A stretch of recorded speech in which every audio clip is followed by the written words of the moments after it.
Vedľa mňa stoja zástupcovia základných organizácií Rimavská sobota a Lučenec. Po mojej pravici stojí Katka. Ahoj. Ahoj.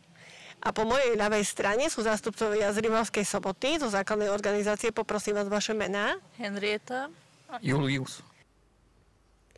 A čo im projekt priniesol? Odpovedajú v poradí pani Henrieta, pán Julius a Katka. Áno, boli sme už ešte v júli alebo v júni, neviem už presne. Boli sme na Priehrade, bolo krásne, dobre. No tak ja sa budem najradšej asi spomínať na to, že som si tu spoznala ľudí. A starí ľudia sú takí, že sú milší a sú veľmi múdri, aj šikovní, ako sme si všimli. Majú zručnosti, aj vedia sa. Podľa mňa to je veľmi dobrý nápad a podľa mňa to je z aktivít. Napríklad mne sa páčilo naposledy, čo sme boli poprvýkrát vtedy na Lučeneckom Priehrade a tam sa mi páčili napríklad aj tieto športové, ale nie že športové, ale vedomostné a takéto podujatia, čo tam bolo zorganizované. A aj prostredie. A vlastne aj to napríklad, že sme sa stretli tam ako viacerí. No ja som sa tej prvej zúčastnila vtedy, keď bol kvíz, takže to bolo tiež výborné. Vy ste tu dnes prvýkrát, ste aj novými členmi.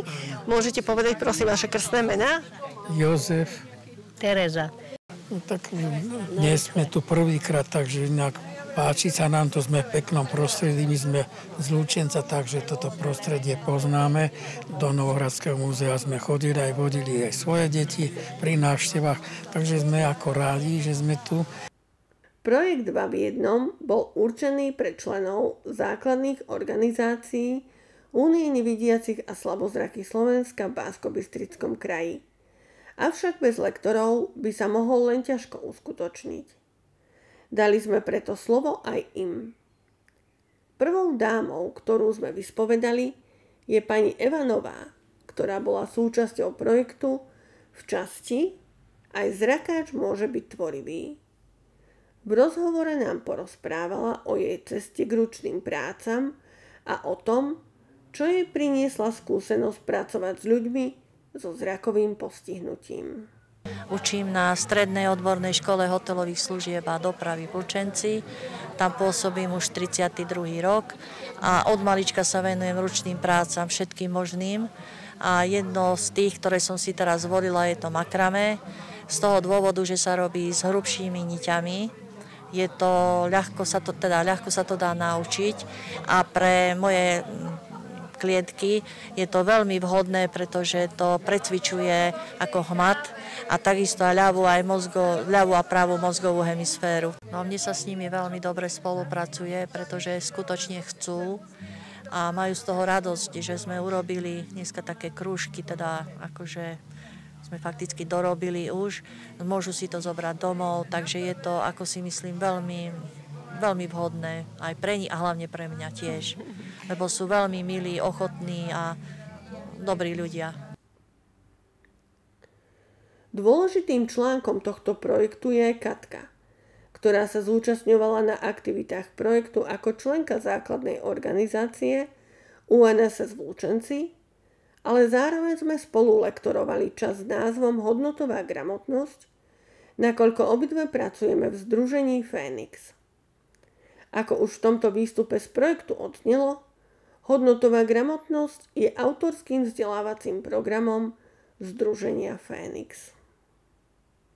Ja som veľmi nadšená, pretože ako účastníčka som sa zúčastnila prvého stretnutia, toho súťažného, a teraz dnes tých tvorivých dielní robím si makrame a ako lektorka hodnotovej gramotnosti tak som plná dojmov, pretože len včera sme vlastne skončili a stále sa mi vynárajú spomienky na tie úžasné príbehy, ktoré sa dámy s nami podelili, o ktoré vlastne sami svojou troškou prispeli tým, že si rozprávali, pospomínali na svoje detstvo, na svoj život, ale aj na to, čo ich inšpiruje a sú pre mňa naozaj veľkým vzorom.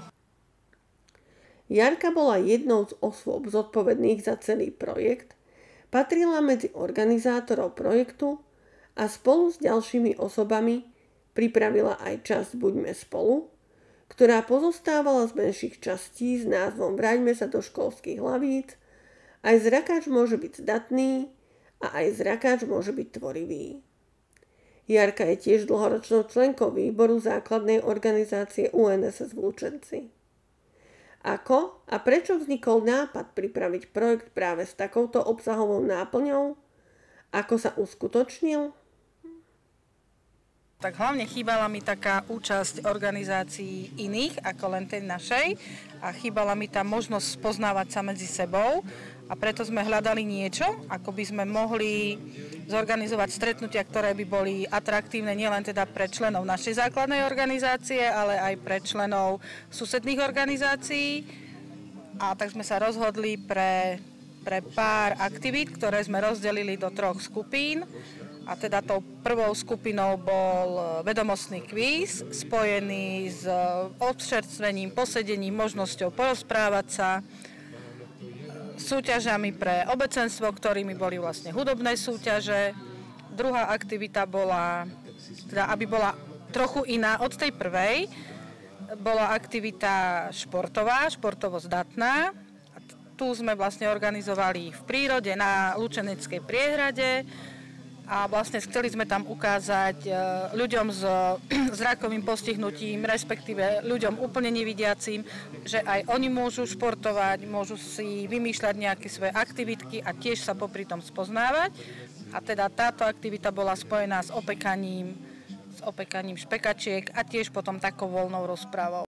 V súvislosti s týmto projektom sme nemohli vynechať ani predsedníčku základnej organizácie Únie nevidiacich a slabozrakých Slovenska číslo 22 Lučenec, našu Renču, ktorá je tiež odbornou zamestnankyňou Krajského strediska Únie nevidiacich a slabozrakých Slovenska Banská Bystrica. Spolu s Jarkou bola zodpovedná za celý projekt. Podieľala sa na niektorých aktivitách v prvej časti projektu a v niektorých bola aj ako účastníčka. Názov projektu 2 v 1 mal takúto symboliku práve v tom, že vlastne sme v projekte vymysleli aktivity, ktoré boli pre našich členov, ale aj pre členov teda tých základných organizácií v našom kraji. A takým cieľom bolo teda nie len, aby sa teda ľudia naučili nejaké zručnosti, aby možno poznali, že niečo sa naučili, ale hlavne teda to, aby sme sa navzájom stretávali, spoznávali. Tento rozhovor vznikol vo vnútorných priestoroch Novohradského múzea a galérie v Lučenci, kde sú vystavené rôzne umelecké diela. V tejto inštitúcii si aj zrakovo postihnutí ľudia môžu pomocou tabletu vypočuť informácie o vystavených exponátoch, pričom popisky ku ním sú aj v brajlovom písme. Navštíviť Novohradské múzeum a galériu v Lučenci odporúčame aj kvôli obrazu Tivadara Kostku Čontváriho s názvom Volávka. V rámci projektu Búrame bariéry, v rámci ktorého sa realizovalo vlastne to, že Novohradské múzeum je sprístupnené pre osoby so zrakovým postihnutím, tak hneď taká prvá vec je, že keď vlastne nevidiaci návštevník vstúpi do budovy, prekročí bránu, tak je tam vlastne vodiaca línia, ktorá ho pekne privedie ku schodom, následne ho privedie až do výstavných priestorov. Čiže sú urobené vodiace línie. Druhá vec je ozvučený tablet, v ktorom vlastne návštevník tak, ako prechádza jednotlivými priestormi, v ktorých sú vlastne stále exponáty, tak vlastne hneď získava základné informácie o tom, že kde sa nachádza, v ktorej miestnosti, a myslím si, že je to veľmi užitočné pre nevidiaceho človeka, pre niekoho, kto má problémy so zrakom. A tým nemyslím len našich zrakovo postihnutých členov, prípadne klientov, keďže robím aj s inými zrakovo postihnutými, ale vôbec to má prínos aj pre, povedzme, seniorov, ktorí tiež môžu mať už problémy, ja neviem, s čítaním popisiek, môžu mať proste problémy so získaním informácií a toto všetko, to základné a podstatné nájdú teda v tom tablete. Potom je to takisto vlastne celý sprievodca, ktorý je spracovaný v textovej podobe vo zväčšenom písme a v Braillovom písme a v neposlednom rade, a cieľene som išla až takto, že ako keby z iného konca, sú vlastne vystavené exponáty, ktoré sa nachádzajú v jednotlivých miestnostiach. Všetky sú prístupné pre nevidiacich, alebo teda poviem zrakovo postihnutých, ale jedným z obrazov, ktoré naozaj teda sú prístupné, je vlastne tento obraz Volávka. K uvedenému obrazu ešte uvádzame, že vedľa obrazu v pôvodnej veľkosti je urobený 3D obraz Volávky, ktorý je dostupný hmatom a nevidiaci človek si môže vytvoriť predstavu o tom, ako tá Volávka vyzerá. Nad obrazom je aj popiska v Braillovom písme.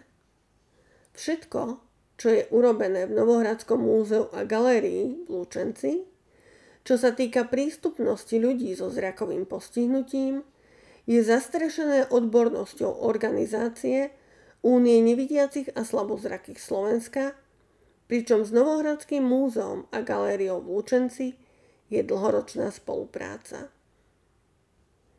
Týmto sme sa dostali na záver videovýstupu z projektu 2 v 1. Poteší nás, keď ho budete zdieľať, a to najmä preto, aby sa čo najviac ľudí dozvedelo, že v základnej organizácii UNSS v Lučenci to proste žije.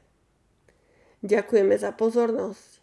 Veríme, že sa vám video páčilo, preto nezabudnite dať odber kanála, like a zdieľanie nás tiež poteší.